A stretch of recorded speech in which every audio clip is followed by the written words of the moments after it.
आज बैठे हैं दीदी माँ अन्नपूर्णा जी, जिन्होंने कक्षा 2 तक स्कूली शिक्षा लेने के बाद श्री हनुमान जी महाराज को अपना गुरु मानकर और अध्ययन अध्यापन किया। और आज स्थिति यह है कि देश ही नहीं विदेशों में भी राम कथा, श्रीमद् भागवत तथा ऐसे धार्मिक व सांस्कृतिक आयोजनों में जाती हैं जो भारतीय संस्कृति तथा सनातन संस्कृति की धर्म ध्वजा को समूचे विश्व में लहराती हैं। आइए रूबरू होते हैं उनसे कि किस प्रकार से उन्होंने स्कूली शिक्षा न लेने के बावजूद और आज इस मुकाम पर पहुंची हैं कि समूचे विश्व में वो जाती हैं और बेबाक प्रवचनों के लिए वो ख्यातलब्ध हैं। आदरणीय दीदी जी, आप बताया जाता है कि स्कूली शिक्षा नहीं ग्रहण की है और इसके बावजूद इतने बड़े मुकाम पर पहुंचे हैं। आज विश्व में कई राष्ट्रों में आप जा चुकी हैं। ये कैसे संभव हुआ और आपकी प्रारंभिक जीवन कैसा रहा? मेरे प्रथम गुरु हनुमान जी महाराज है, जिनकी कृपा से ही सब कुछ मुझे उपलब्ध हो पाया है। और हनुमान जी की कृपा से ही मैंने माता रानी की शरणागति ली। हनुमान जी की कृपा से ही मुझे ठाकुर जी महाराज के चरणों की दासित्व ग्रहण करने का सौभाग्य मुझे मिला। और मैं जो है माता रानी की कृपा से मेरी आदिशक्ति त्रिपुर सुंदरी राजराजेश्वरी माँ अम्बिकेश्वरी आश्रम में विराजमान है, वही मेरे इष्ट हैं। गुरु मेरे हनुमान जी हैं, लेकिन इष्ट मेरी माँ दुर्गा जी हैं, अम्बिकेश्वरी जी, जिनकी कृपा से, उनके आशीर्वाद से माँ शारदा के चरणों में मुझे स्थान मिला। वहीं पर छोटा सा आश्रम बना हुआ है, उन्हीं के चरणों में मैं रहती हूँ। क्या क्या बताऊं मैं, कहाँ कहाँ बृहद रूप में नहीं ऐसे जिससे प्रारंभ में आपको वहां से आपको पब्लिसिटी की बात नहीं। पब्लिसिटी तो बड़े स्थानों में मिलती है, बड़े बड़े मंत्रियों के यहाँ कथा हुई, वहाँ तो पब्लिसिटी की बात नहीं है। सत्यदेव कटारे थे, खाद्य मंत्री थे, तब कथा कराई। कोयला मंत्री थी, भोपाल में कथा कराई, भिंड में कथा कराई। अपने पिताजी के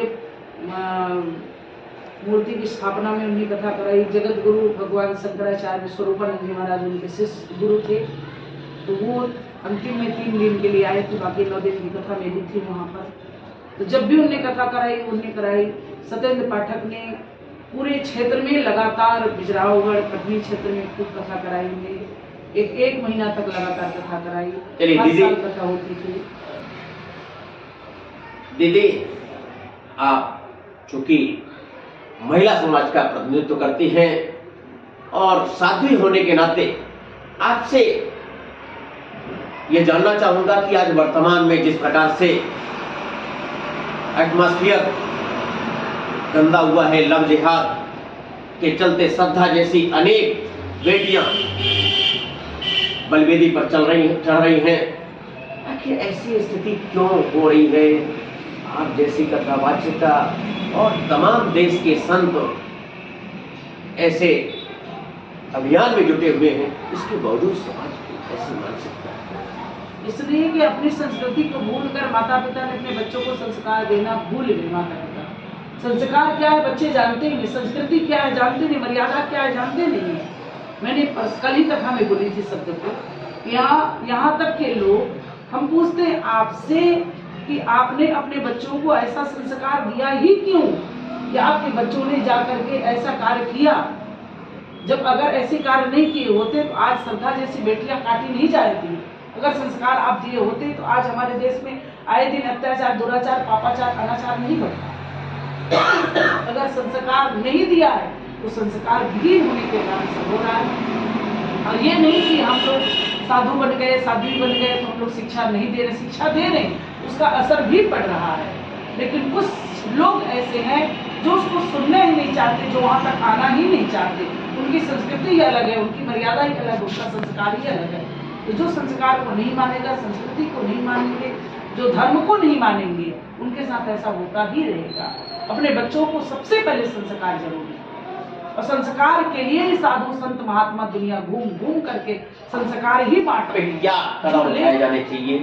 क्या शासन स्तर पर जो आजकल अश्लीलता जो दिखाई जा रही है टीवी में, मोबाइल में, छोटे छोटे बच्चे जो देख रहे हैं, ये सब बंद करना चाहिए शासन को। बच्चे तो कुछ जानते ही नहीं, बच्चे भगवान के स्वरूप होते, उनको दिखाया जा रहा है, बच्चे यही देख रहे हैं मोबाइल में क्या हो रहा है। कहा जाता है कि ये गूगल की कंपनी जो कि भारत की नहीं है, इस कारण से उसको रोका नहीं जा सकता।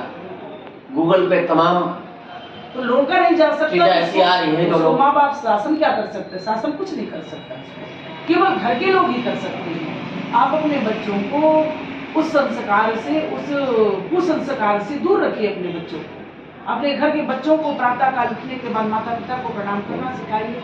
अपने बच्चों को जगने के बाद मुंह से श्री राम जय राम की कीर्तन कराइए।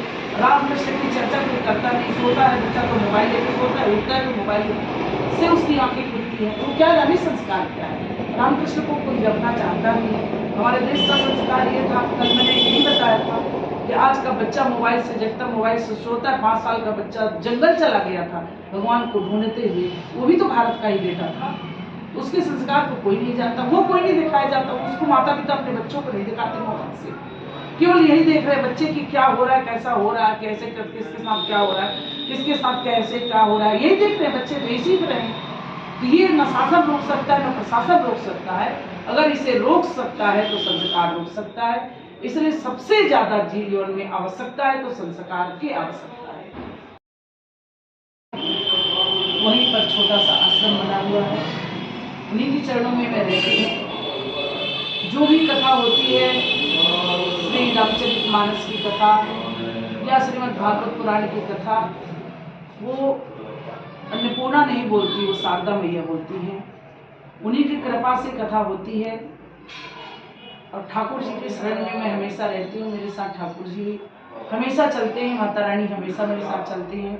उनके चरणों में मैं चलती हूँ, उन्हीं की कृपा से। तो मैं तो दुनिया को भी यही संदेश देना चाहती हूँ कि धर्म के ओर अगर जब तक जीव नहीं बढ़ेगा, क्योंकि शास्त्र, डॉक्टर कहता है कि ब्लड जीवन है, लेकिन शास्त्र कहता है कि धर्म एव हर्तुहन्ति, धर्म को रक्षित रक्षिता, धर्म ही हमारा जीवन है। और जब तक जीवन में वो कोई भी हो, अपने जीवन में जब तक धर्म को नहीं अपनाएगा तब तक उसका जीवन अधूरा रहेगा। धर्म ही परमात्मा से जोड़ता है और धर्म ही जीवन को पूरा करता है। संसार का जीव अधूरा है, कभी परिपूर्ण नहीं हो सकता। वो पूर्ण तभी होता है जब पूर्ण ब्रह्म परमात्मा से जुड़ जाता है, तभी वो जीव का अधूरापन समाप्त होता है। इसलिए दीदी, आप प्रारंभ में 1-2 क्लास कहा जाता है स्कूल गई और फिर क्यों नहीं गई? ये घर की बात थी। मेरे दादाजी ने, मेरे गुरुजी ने मुझे मार दिया थप्पड़। तो दादाजी ने कहा कि नहीं, हमारे घर की बेटी को उसने कैसे मारा, हम विद्यालय नहीं जाने देंगे, और मुझे नहीं जाने दिया। मैं रोने लगी कि अगर हम पढ़ेंगे नहीं तो अनपढ़ हो जाएंगे। तो मेरे दादाजी ने कहा कि चलो मैं तुमको गुरु के पास ले जा रहा हूँ। और हमारे यहाँ मेरी जन्मभूमि में हनुमान जी का मंदिर, हमारे कुल के इष्ट हनुमान जी महाराज। जन्मभूमि कहाँ है आपकी? छत्तीसगढ़, बिलासपुर में जन्मभूमि है। तो वहाँ पर हनुमान जी के चरणों में लेकर बैठा दिया और कहा ये तुम्हारे गुरुजी हैं, जो ये पढ़ाएंगे वो आप पढ़ेंगे। अक्षर ज्ञान तो मुझे हो चुका था, लेकिन जो भी मैं पढ़ी, जो भी पढ़ रही हूँ, जो भी कर रही हूँ, ये मेरे गुरु हनुमान जी महाराज की कृपा से है, वही मेरे गुरु हैं। छत्तीसगढ़ से आप मध्य प्रदेश रीवा कैसे आई? मध्य प्रदेश कथा के माध्यम से आई हूँ। मेरी पहली कथा मैं 9 वर्ष की उम्र में व्यासपीठ पर बैठ गई थी। कथा के माध्यम से लोगों को पता चला तो लोगों ने मुझे बुलाया। सबसे पहले ये कथा रीवा मध्य प्रदेश में भैया शुक्ला जी ने मेरी कथा